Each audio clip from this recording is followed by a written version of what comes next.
with all these books, with all this writing, with all this knowledge, right, and especially knowing the ancient Spartans, here we are just after January 1st, the proverbial New Year's resolutions that, I don't know, 92% of people fail within like 2 weeks.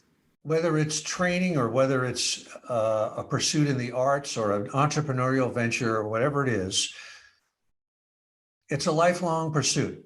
That's the way I don't think of this, of 2021 as a new year. I don't think of it as like, oh, in my first 2 or 3 months, I'm going to accomplish A, B, C. It's the whole year for me. And then it's the year after that, and it's the year after that. And it's the process, it's the habits, it's the thing that you do every day.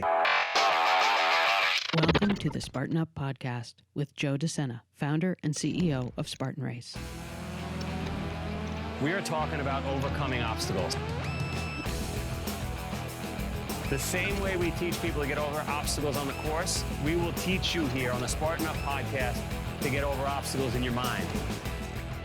Today, Joe talks with Stephen Pressfield, author of The Gates of Fire, about the original Spartans, and author of the classics The Warrior Ethos and The War of Art. How will you keep driving forward in 2021? And what can we learn from the ancient Spartans about success and drive? Keep listening to find out. This episode of Spartan Up is brought to you by Honey Stinger, made with organic honey and delicious ingredients. Use the code HSSpartan2020 at honeystinger.com to save 30% off. Joe De Sena here, founder and CEO of Spartan. I've got somebody bigger than an organized crime boss. I got Stephen Pressfield. This guy basically, look, you brought Spartan to the world because it's 2,500 years old, this whole concept, 2,700 years old. And you brought it back to life with Gates of Fire. You're a super author. You've written a ton of books, and we're going to learn a few things from you today. Welcome. Like, you're the one that put it on the map, Joe, with the Spartan Race. So, okay, let's plunge in on whatever we're going to do. Whatever we're going to do. So you've written a bunch of books, too many books for us to go through. You're like a writing machine. I love the old typewriter behind you. Probably not a prop. I'm sure you're always typing on that thing. Let's talk about them. Let's cut right to the chase. Warrior Ethos. All right, Warrior Ethos. What is one thing? I know you want everybody to actually read the whole book, but we've got short attention spans these days. One thing the viewers, the listeners could take from Warrior Ethos that they could apply to their life every day. I think it is just, this really comes right out of Spartan Race and your whole frame of mind, Joe, which is that the whole thing that Spartan is about is the willing embracing of adversity. That to me is the whole thing. Whether it's the inner war, whether it's running a race, whether it's really being a real warrior out there, the hard life, the willing embracing of the hard life, which is what you've embodied in your life, and I think artists like myself do the same thing. We just do it on the printed page or on the canvas. Do you think it requires, like, success, however you define success in life? Do you think it requires that ability to like have an indifference towards comfort? I do. I mean, to me, another big factor in kind of success is working in depth. Not working at the shallow level, not working on the surface, and that's sort of thing requires if you're going to dig into anything, whether it's fitness, getting ready for a Spartan race or writing a book or something like that, you can't do it obviously on the surface level. You can't just be an amateur that skims along and does a little. You've got to really dig into it. And when you dig into it, it's also tremendously liberating, as you know, you get to that point where you sort of break through into a whole other zone. But the digging in, you're in a state of adversity and you're pushing against a resistance, whether it's internal or physical. And it seems to me that's it's like the story we were talking about, you got with the pool guy, the mafia guy, right? Basically, he was telling you, do the freaking work, right? Don't just slough, do the work and you'll get there. And it's true. I mean, and that's the Warrior Ethos. Yes, I would say, obviously it goes farther than that, because now you're talking about competition and in the warrior sense, you're talking about, life and death type of thing. And you're also talking about camaraderie and patience and courage, real courage. But I would say this, the primary virtue is that being able to embrace the difficult life, the hard, the strenuous life. You checked a few boxes on that answer, right? Do the Work was another book. And I wasn't trying to do that, Joe. Do the Work is exactly what it says, right? Yeah. I mean, it's like Bill Belichick's thing, right? Of do your job, right? But do the work is really means that there's no shortcut, right? You can't get to whatever it is you're going, whatever you're doing, unless you go through all the steps and do the work. But if you do the work, then you will get there. Some people complain, I've seen it on social media, I work really hard and I haven't gotten there. And it's like, well, listen, there's no guarantees. But one thing's for sure, if you don't do the work, you're not going to get there. I guess the question is, what is the definition of success, right? And I think I know that you and anybody that runs a Spartan race knows this, that it's the process, right? It's the practice of doing what you're doing, of the training or of doing the work. That's the payoff really in the long run. And I kind of think of myself as a writer that, and I know you do the same, Joe, I'm in this as a lifetime commitment. I'm not doing this just till I achieve some imagined goal. I'm in it, all the way, and just to keep going. And once one race is over, another one begins. And by the way, Joe, did you talking about these? Just can I change the subject to this thing for a second? Can you see this? These are the Spartan mugs that you guys are going to be getting. Yeah. For those of you that are listening and not watching, Stephen just pulled up a mug. He's got a master craftsman friend who's a potter. And there's a great scene in the movie 300 where Leonidas, Gerard Butler, asks the Athenians what they do for a living. And one of them says, I'm a potter, sir. And he turns to the Spartans and says, Spartans, what is your profession? And they all respond with, Aru, Aru, Aru. In other words, we're warriors. We kill for a living.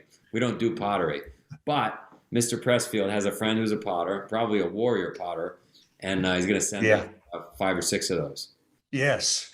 I mean, this is, just for what it's worth, this is a kind of a replica, I know you guys who are just listening can't see it, of the famous old Spartan Kothon, K-O-T-H-O-N, which the Spartan army used to bring with them on campaign when they were going to war, when they would have to drink out of streams and rivers. And this thing was designed with a lip to kind of catch all the impurities. And also it had a dark interior, so you didn't have to actually see what you were drinking. And nobody has seen one of these things for the last 2,000 years. Nobody has any idea what they look like. So Joel Cherico is the potter's name. He took a shot at it and recreated the Spartan Kothon. So I love it. I got to bring him. I spend a lot of time in Sparta, so I'm going to have to bring. Yeah. I should bring him to meet with. I've met a lot of artists there and steel workers and. But anyway, let's get back to your books. Okay.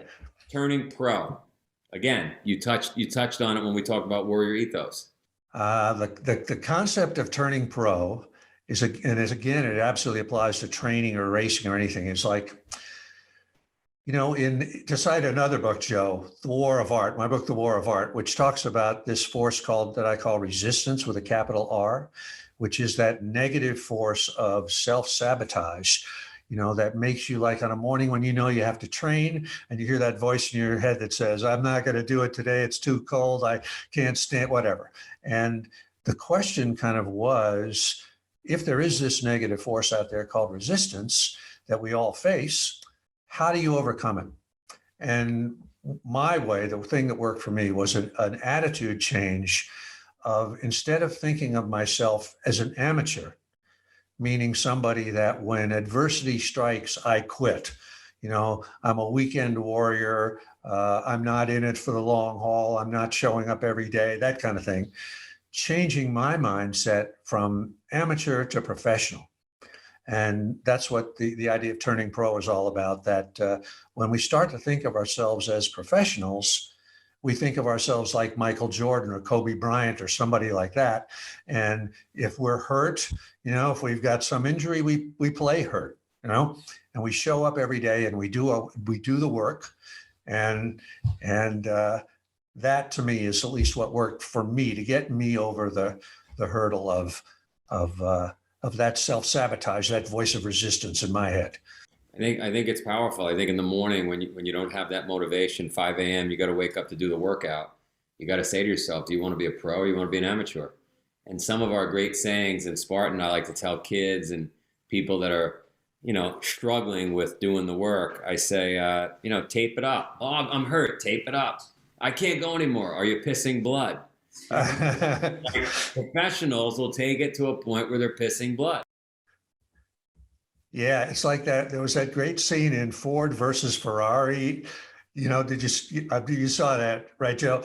It was like the opening part of the movie where Matt Damon is Carroll Shelby, and he's in the race of Le Mans, and they come in to the pit, and as they're fueling him, the fuel catches fire, and everybody says, stop, stop, stop. And he says, am I on fire? Is the car on fire? No, then get me back out on the freaking track. No, and that attitude change will change your life. In fact, let me ask you something, Joe. I know this didn't come out on the Rich Roll interview, or maybe it did. Was there a moment for you where you felt like, it was a life-changing moment where you kind of said, maybe I've been doing something and now I'm going to change it. I'm going to do something else, do it in a different way? I mean, there were a few of them. I think back a silly one with my dad. He was doing some landscaping, a big project in the backyard, and he asked me to move a big boulder. And I was young, probably preteens, and I spent 3 or 4 hours on it. Everybody else was working, all these people I looked up to that worked for him. And he was overlooking, like he was Caesar. He was overlooking all this work being done. And I came back to him and I said, I can't do it. And he said, no problem, I'll get somebody who can. And that was a big change for me. Like, you're going to get somebody else, then I have to do it. Ah, that's a great one. Right? So did you do it? I did it. And I figured it out. And then my mom was pushing yoga, meditation, vegan lifestyle back. When I was not interested in it, I wanted to be with the tough guys that went to jail, and just like all the kids in the neighborhood did. But eventually I figured out she was right. Like you don't want to be the toughest guy in the cemetery, right? You want to be healthy. You want to outlive your competition. Wall Street. I was on Wall Street. I was running a business on Wall Street, and I was feeling good, and I was doing a lot of dinners, and I was making money. But I looked around, and I took inventory at some point and said, this is not what I wanted. I want to feel good. I want to be outside. I want to help people. So yeah, there were many moments in my life, I think in anybody's life, but you got to be paying attention. Otherwise, I see so many people that haven't gotten out of the lane they're in, and maybe wonder why they're still on that same track. Yeah, I think you're absolutely right about the paying attention too. I mean, people sometimes say to me, I never get ideas. I don't have creative ideas. I mean, you're having ideas all the time, but I don't have them. And I don't believe it. I think that those ideas are coming through us all the time, but we're not tuned into them, or we haven't taught ourselves to pay attention to it. You're in the shower, you're sudsing off or whatever it is, and suddenly you have an idea for some new project. And it's so easy for that idea to go in one ear and out the other. And, 2 minutes later, you've forgotten it. But if you've sort of trained yourself a little bit to pay attention to that voice in your head, you go, oh, I better write that. Somehow I can't forget that, and they do go away. They just kind of evanesce like dreams. They're gone unless you've trained yourself to pay attention to them and catch them as they come through. You got to be a dream and idea catcher. Yes. I remember my dad, nobody listening or watching would remember what a dictaphone was, but it was this little device, kind of like a memo recording device on your phone. And he used to go in the shower with it. He just had ideas and he just would be constantly recording his ideas and then having them typed up. This episode of Spartan Up is brought to you by Honey Stinger. Honey Stinger is made with organic honey and delicious ingredients. Honey Stinger's waffles, energy chews, gels, and bars give you the fuel you need to push harder, go further, do all the things that we do as Spartans. For training and racing, you need convenient nutrition that tastes great and works. Honey Stinger is Spartan's official on-course nutrition. It's made with real honey. Honey Stinger started with a simple plan: wholesome ingredients, great taste, and, of course, honey. Why does Honey Stinger use honey? Using an ingredient engineered by nature, not in a laboratory, it has its benefits. In fact, the less you mess with Mother Nature, the better. That's why they're committed to the True Source Honey Pledge. And they've got a special code just for our audience. You can save 30% with the code HSSpartan2020. That's HSSpartan2020 at honeystinger.com to save 30% off, just for our Spartan Up podcast listeners. You wrote another book called Nobody Wants to Read Your Shit. Explain that one. This is another thing where like an idea comes through your head and you grab it. And I realized one day that I had been working in 5 different fields of writing. I'd been an advertising writer, I'd been a screenwriter, I'd written fiction, nonfiction, self-help. And I thought, there are lessons from each one of these that you can apply across the board.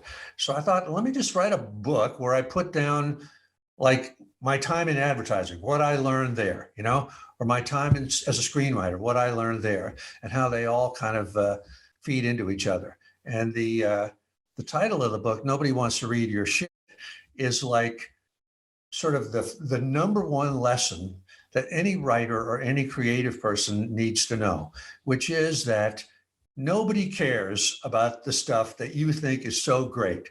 If you write a book, a lot of times I think, Joe, in school, because if we turn in a paper, our professors got to read it. We think people are just standing around waiting to read it.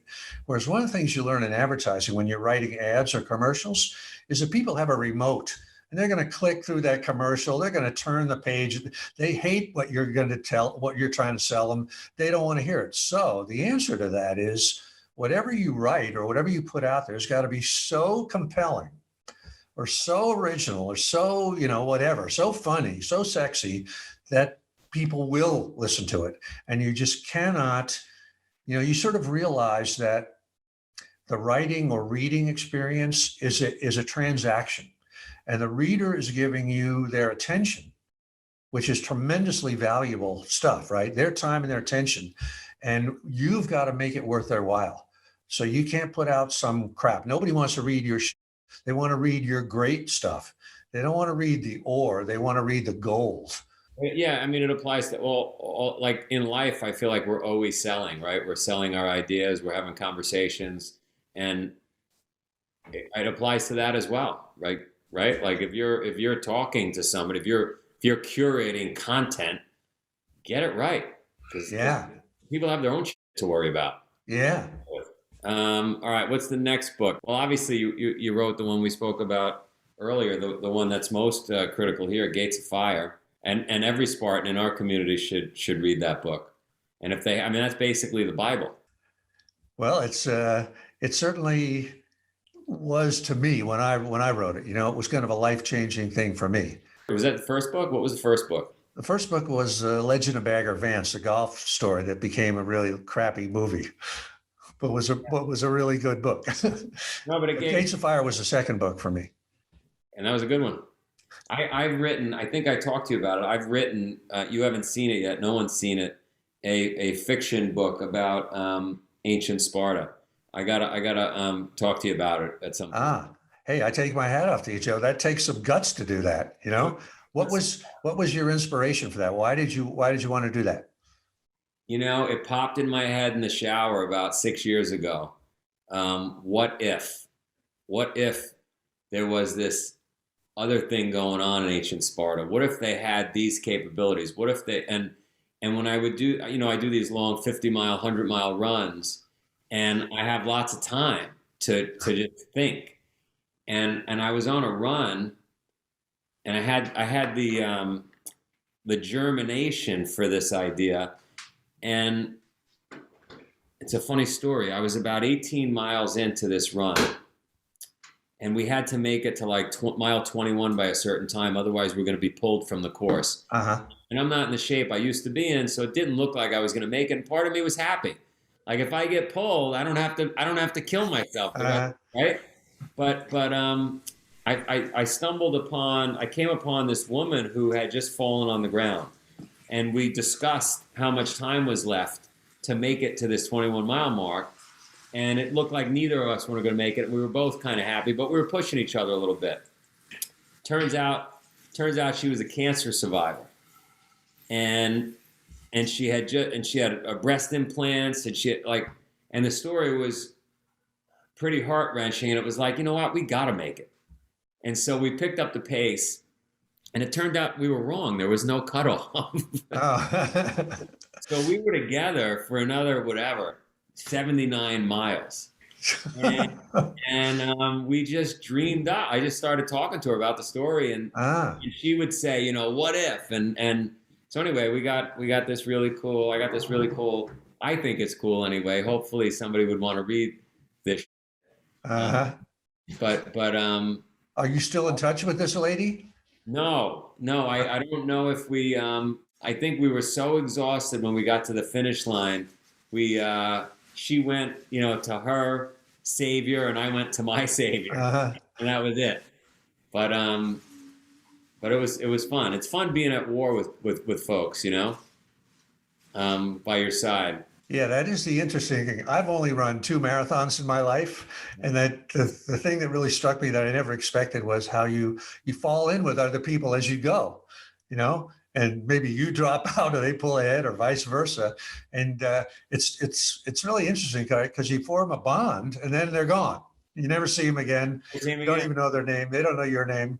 But the shared suffering, there's something about that. Yeah. That's awesome. You get each other through it, and it's really for those that question humanity and all the stuff going on in the news. You really just got to go out and do something hard together with other human beings that you don't know, and you realize how good people are. Yeah, that's so true. Yeah. What's your morning routine look like? Since the COVID thing, it's a little different than it used to be. I used to go to Gold's Gym every morning, and I'd be up at like 3:15 and get there, you know, around 4:15, and, you know, work with T.R. Goodman, if you know him from Pro Camp down there. He was my trainer. Now, since that's gone, I sort of do a little circuit kind of thing out on the deck, or I, you know, go walk or run, you know, out at the beach.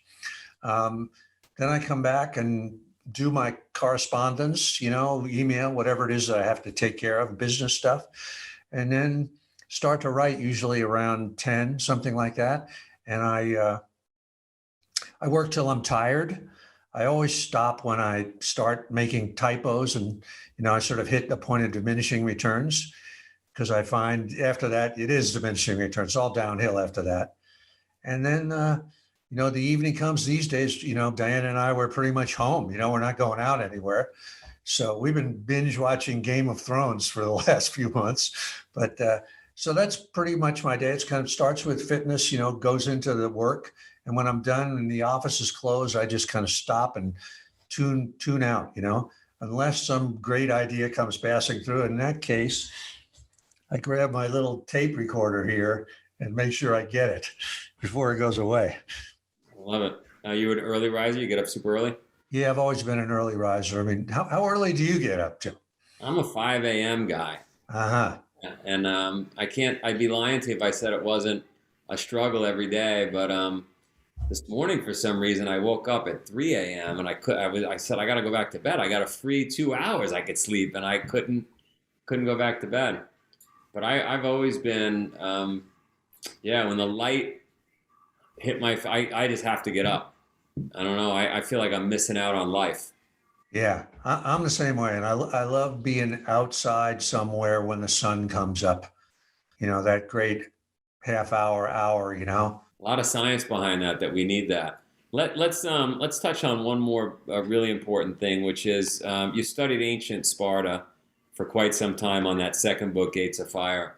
What, you know, I know we talk about warrior ethos and play like a pro and all that, but anything the ancient Spartans did that we could apply to our lives, maybe we could emulate? It's an interesting thing because Sparta was such and you know this, Joe, was such a closed society and such a total culture that if you were born a Spartan, male or female, you didn't have any choice, really. I mean, if you were a boy at age 7, they would take you away from your family and you would go into the agoge, the upbringing, and you stayed in that until you were 18 years old. And at that point, you became a warrior, you became an adult, and you joined a common mess with the men that would be fighting with you, in the phalanx. And you were there till you were 60 years old, and your life was completely regimented.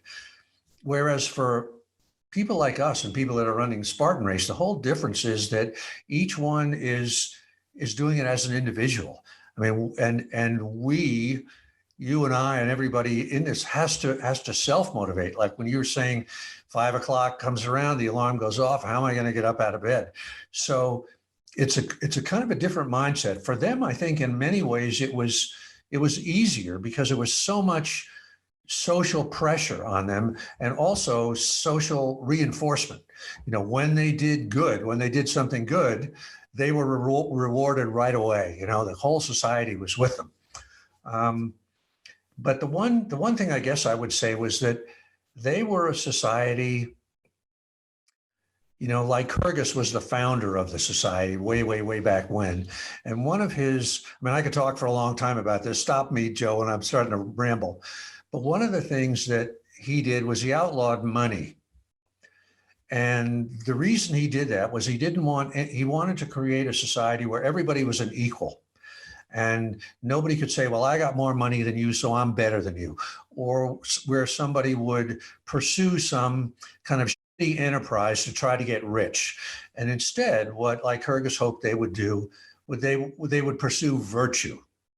And what he meant by that was the sort of things that what we talk about in the Warrior Ethos, and that Spartan race tries to inculcate, courage, patience, camaraderie, the bond with others that you're working with, the commitment never to quit, to go into that adversity and to find meaning within that struggle itself. And so that was what they wanted to inculcate in every member of the society, men and women. Each one had kind of a different aspect of it. And sort of the weird and kind of sad thing about it was when Sparta became truly successful after they defeated Athens in the Peloponnesian War, and they kind of left their little world in Laconia, in central Greece and inland Greece, and they were now colonels and generals out in islands of the Aegean and running cities. They fell prey to all of the vices, greed and power, and they became really bad guys, actually, And the reason sort of was that their upbringing was so sheltered within that society where virtue was constantly rewarded and reinforced that when they were taken out of that society, they had no natural defenses against temptation, and they fell prey to it.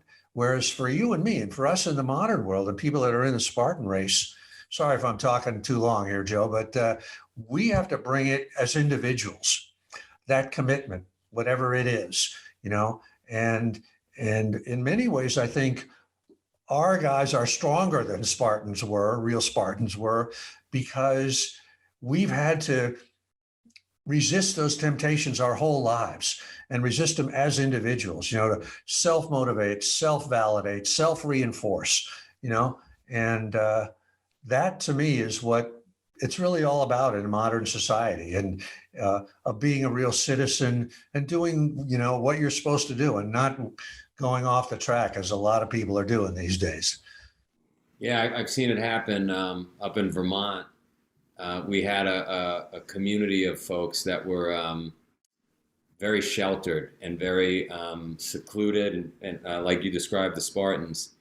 And they were great people, and they were focused on virtue and doing good. No one got paid. They literally followed that system. And a few of them defected. And boy, they went right off. The wheels fell off because they had no defenses, like you said, against modern temptations. And most people, by the way, that have practiced those defenses, they fail. So I can't even imagine, right? It's much harder for somebody without the practice. Yeah. With all these books, with all this writing, with all this knowledge, right? And especially knowing the ancient Spartans, here we are, just after January 1st, the proverbial New Year's resolutions that, I don't know, 92% of people fail within like 2 weeks. What could they do? What Spartan and Stephen Pressfield, we'll call it Spartan Pressfield principles. I mean, I don't want to be that sort of guru or anything, but the one thing I would say, Joe, is just like what we were talking about before, that whether it's training or whether it's a pursuit in the arts or an entrepreneurial venture or whatever it is, it's a lifelong pursuit.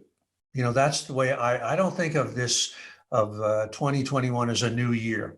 I don't think of it as like, oh, in my first 2 or 3 months, I'm going to accomplish A, B, C. It's the whole year for me. And then it's the year after that, and it's the year after that. And it's the process, it's the habits, it's the thing that you do every day. And the only thing what I do say to myself is, don't try to kill yourself on this thing, have a little mercy on yourself, because it is a lifelong commitment. It is a marathon that, you don't have to explode your heart every day.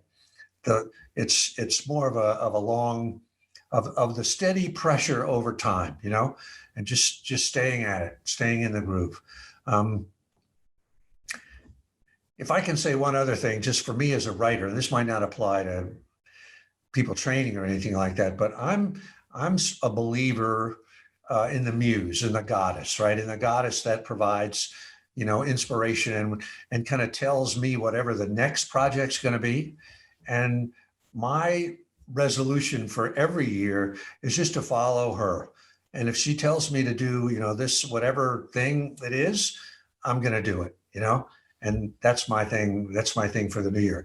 Can I get 1 second of a plug in here, Joe, while we're at it? Of course. Just want to, in the new year, this is a new book of mine coming out here. It's called A Man at Arms. I sent it to you, Joe. And it's kind of a culmination of what started with Gates of Fire for me. It's my return to the ancient world after 13 years of writing books in the contemporary world. So that's my what's going on for me in the new year. I think everybody should read that. Anything related to Spartan, they should read. I think we could all use, you tell me if you disagree, we could all use a little Spartan, a little sprinkle of Spartan in our life. A lot of Spartan in our life, I think. I think we could use half Athens and half Sparta. That'd be the best thing to do. And one last thing I want to say, I think maybe you got this up top. Anybody who's listening who hasn't watched your podcast on the Rich Roll podcast, ROLL, Rich Roll podcast, interviewing Joe, please watch it. It's really great. You really get to know Joe from way, way, way back. And he is a really fascinating dude. Thanks for that. I can't even get my wife to listen to me. I know. You can never get your family to try to get your kids to do anything. I could never get my mother even to read a book. Nobody cares. But Stephen Pressfield cares. Nobody wants to read your shit, He wants to read my shit. So thank you, sir. Maybe we will see each other in Sparta once this world opens up. I got to head over there. It sounds like you got to head over there. I got an artist that wants to build for the mayor a giant Spartan helmet statue. It's going to be like 100 feet high. Wow. It's going to be awesome because when you come into that city, we need something to that pops, Yeah. Because you really, nothing does pop. It's just a country town. You're sort of amazed by that. Thanks for listening to this episode of Spartan Up Podcast. Spartan Up is your partner in resilience for mind, body, and spirit. We're here 3 days every week. Tuesdays, you can find Joe De Sena, founder and CEO of Spartan, interviewing biohackers, business leaders, authors, and athletes. Thursdays and Saturdays, catch episodes from our DECA, Endurance, Trail, Combat, and La Ruta series. Do you know someone who needs a little nudge? Maybe they could use some motivation, tactics to be stronger, healthier, happier, more successful. Tell them about our show. And if you're watching on YouTube, leave us a comment. We want to know who's watching and who's listening. Thanks. See you next time. This episode of Spartan Up is brought to you by Honey Stinger, made with organic honey and delicious ingredients. Use the code HSSpartan2020 at honeystinger.com to save 30% off.